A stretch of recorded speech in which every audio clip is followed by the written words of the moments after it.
isi turiko niyo ifatwa nk'uruzabibu, biri mu ijuru, biri ku isi, mu mazi, mu kirere, byo tubona n'ibyo tutabona, byose ni ivy'Imana. Ibyo ni uruzabibu rw'Imana. Ivyo nibabishobora abantu bazohabwa idenariyo, nibwo bugingo buhoraho. Ibindi ni nka kwa kundi umukozi yakoze neza hambavu y'umushahara ushobora kumuha n'uturusho. Ivyo navyo vy'uturusho bizovana nuko umuntu yahamagawe nuko umuhamagaro yawugendeyemo. Ikindi n'abakozi bo mu ruzabibu.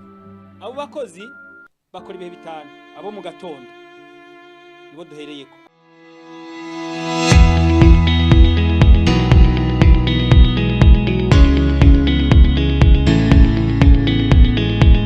Reka tubaramutse tubahe ikaze bakunzi b'ibiganiro byacu. Dushima Imana ko iduhaye kano kajyo kugira ngo tusangire namwe iby'ijambo ryayo. Imana yacu icubahiro. Rero jewe nitwa Jean Bosco Nduwimana, je tugiye kubana muri kano kanya, ariko imbere yuko tuganira reka tubanze twiragize Imana dusenge.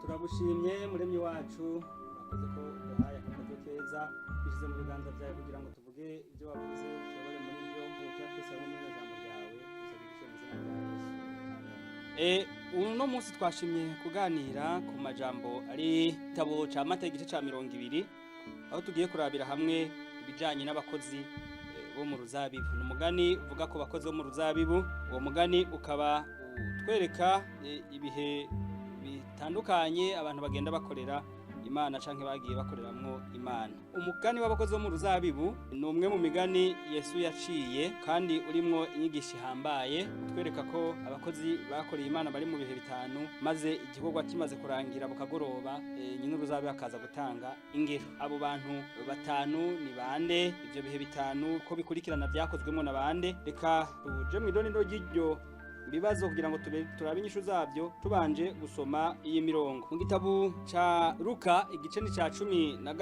uhereye ku murongo wa 19 gushika ku murongo wa 31 havugwa by'umugani w'umutunzi na Lazaro.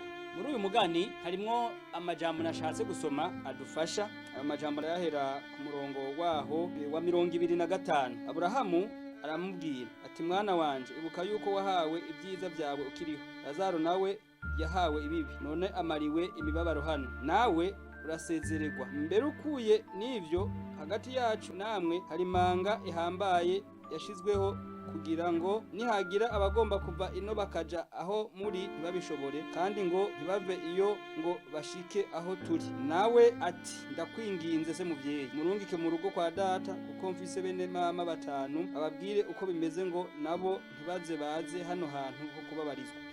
Ngarukira muri mirongo dusomye ni ikiganiro kiri hagati y'umutunzi na Aburahamu, igihe umutunzi yari amaze gupfa na Lazaro amaze gupfa. Ariko ico ni twararitse cyane ni bivuzwe n'umutunzi ku murongo wa 27 na 28, aho abwiye Aburahamu ko afise bene se batanu canke bene nyina batanu, akaba yifuza ko Aburahamu yorungika umuntu kugira ngo ntibaze bababazwe nkuko nabari ko arababazwa. Bivuze ngo ibiba inyuma y'ubuzima bwo kwisi, ibinyuma y'urupfu bigenwa nuko umuntu aba yarabayeho hano. Ivyo navyo nuko bimenya ko inyuma y'urupfu nta kwitegura, nta bundi buzima kiretse ubwo wateguye hano nibwo uzohabwa. Ushobora kuzuka ukazohabwa kubaho ibihe bidashira, cyangwa ukazuka n'ubundi ukongera ugapfa, hanyuma ugakomvomvugwa burundu ugakugwa. Ako nagaciyemo. Aba bene se batanu canke bene nyina batanu b'uyu mutunzi ni bande? Mu bisanzwe akahise katwereka ko isi igizwe n'imigabane 5, kandi iyi migabane tukabona ko abantu bagiye bayibako bava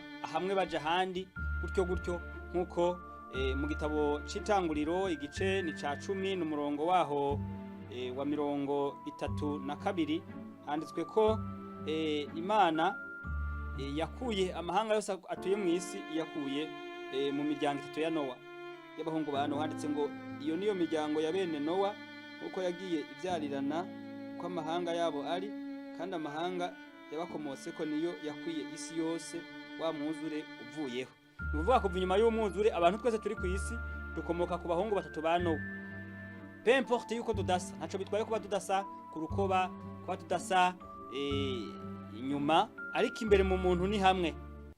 Imbere mu muntu w'umwirabure, w'umwarabu, w'umuyuda, w'umuzungu, umunyamerika, umunyaburayi, muri Australia canke Oceania, muri Aziya, muri Afrika, imbere mu muntu ni hamwe. Umushishito twese tubufise kumwe, amenyo ni 32, amano ni 10, intoki ni 10 kiretse habaye ubundi bumuga, ururimi ni rumwe, izuru ni rimwe rikagira imyenga ibiri, amaso ni abiri, akanwa ni kamwe kiretse ubundi bumuga bwabaye.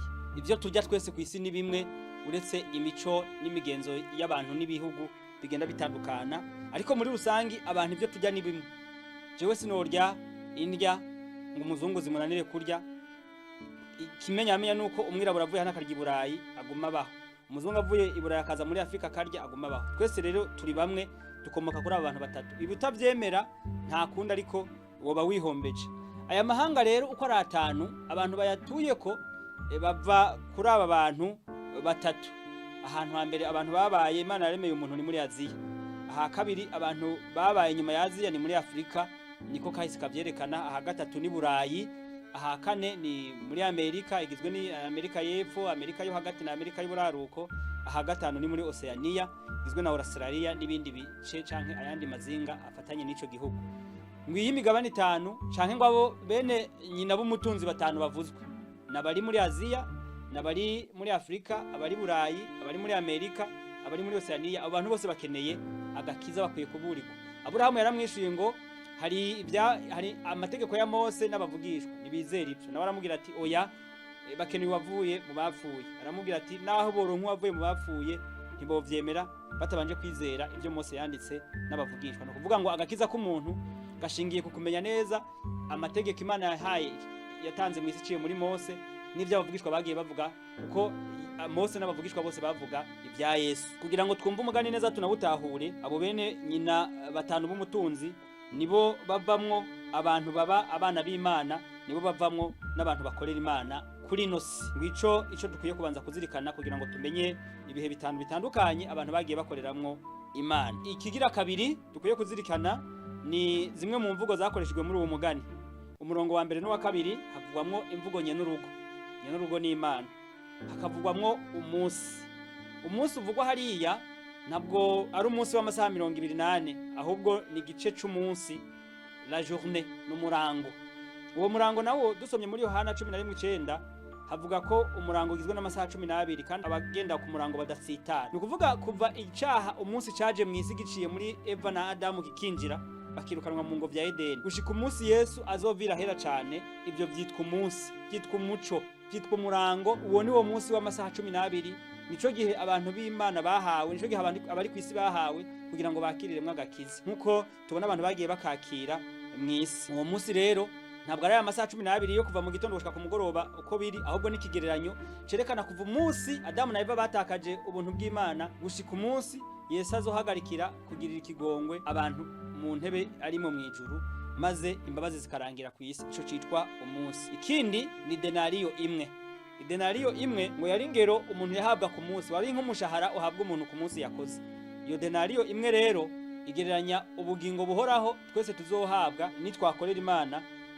Hambavu y'ubugingo buhoraho nivyo umuntu ashobora kuzohabwa ibitsibo, inyenyeri, nivyo, ariko ikintu ca mbere Imana yategekanije kuzoha abantu bose bazokwizera, bagakunda ijambo ryayo, bakayoboka umukiza, bakemera Imana, bagagendera mu murongo uri muri Yohana 17 umurongo wa 3 tuvuga ngo ubu nibwo bugingo buhoraho, nuko bamenya wewe Imana yonyene n'uwo watumye Yesu Kristo.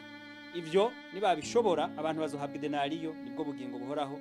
Ibindi ni nka kwa kundi umukozi yakoze neza hambavu y'umushahara ushobora kumuha n'uturusho. Ivyo navyo vy'uturusho bizovana nuko umuntu yahamagawe nuko umuhamagaro yawugendeyemo. Ikindi ni uruzabibu. Uruzabibu nago ni isi turiko niyo ifatwa nk'uruzabibu, biri mu ijuru, biri ku isi, mu mazi, mu kirere, byo tubona n'ibyo tabona, byose ni ivy'Imana. Ibyo ni uruzabibu rw'Imana. Ngivyo byo kuzirikanwa. Noneho reka tuje ku gice nyamukuru c'icigwa cacu, n'abakozi bo mu ruzabibu. Abo bakozi bakora ibihe bitanu. Abo mu gatondo nibo duhereyeko. Abo mu gatondo ni bande? Abo mu gatondo turasoma muri Bibiliya muri Matayo igice ca 20 umurongo wa 1 n'uwa 2, tukabona ko ari abantu Yesu yatumye mu gatondo ngo ategeranya nabo kubaha denariyo imwe bamaze gukora ico gikorwa. Abo mu gatondo ni bande? Nukuvuga ngo kuva umunsi cyaha caje mu isi gushika igihe Yesu yaza ku isi, Imana yamye ifise abantu bayihagararira, yamye ifise abantu bayivugira, yamye ifise abantu yisigariza reka mvuge gutyo, canke yama ifise abantu batoshwa na Satani ngo batsindwe nawe, ahubwo bahagararira Imana. Ivyo turatanga uturorero muri Bibiliya. Mu gitabo c'Itanguriro igice ca 5 dusanga hariho uruvyaro rwa Adamu. Urwo ruvyaro rwa Adamu turubonamwo Adamu amaze kuvyara Seti, kuko Seti niwe yasubiriye Abeli. Mu nyuma uwo Seti nawe yaravyaye Enoshi nawe avyara uwitwa Kenani nawe avyara uwitwa Mahalaleli avyara uwitwa Yeredi nawe avyara uwitwa Henoki avyara uwitwa Metusela avyara uwitwa Lameki avyara uwitwa Nowa. Aba bose n'abantu b'abakurambere bahagarariye Imana neza. Ariko bigeze kuri Nowa, ko ndasoma mu Itanguriro 6:8, reka mpere ku w'indwi. Uhoraho aravuga ati abantu naremye nzobamara mw'isi, uhereye ku muntu n'igikoko n'icikwega n'igiguruka mu kirere, kuko nicujije ico nabiremeye. Ariko Nowa we Uhoraho aramushima. Nowa niwe Imana yashimye igihe Imana yari igiye guhana abari ku isi ba mbere. Uruvyaro rwa mbere rwa Adamu rugeze kuri Nowa rwarononekaye, bituma Imana igira umugambi wo kuruhana ikarukuraho. Ubwo rwari rwononywe nuko uruvyaro rwa Kayini rwari rwaranago rwariyongereye. Uruvyaro rwa Seti n'urwa Kayini bikagenda bihanganye, abo kwa Kayini batera abo kwa Seti kugira ingeso mbi. Nivyo byiswe mbere ngo abana b'Imana barongora abana b'abantu bitoranirije ngo barabashima. Nowa we Imana iramushimye. Kuri Nowa Imana imaze kugushima, Nowa agatoranywa, Nowa yararokotse. Twabonye ko uruvyaro rwe ariko rwakwiye ku isi. Haciye imyaka abari ku isi bongera bubaka umunara w'Abeli. Muzosoma Itanguriro igice ca 11. Imana ico nacirazira gihana isenyura wa munara w'Abeli, yongera ituma abantu bagira indimi nyinshi, ku buryo kumvikana mu bantu byaciye bibanza birahagarara, indimi ziravuka. Gushika uno munsi indimi tuvuga inkomoko yazo ya mbere ni hariya, intandaro yazo ya mbere ni iriya. Nuko abantu b'Imana bari bataye inzira, Imana ibigira kugira ngo abantu ntibakomeze kumvikanira mu kibi.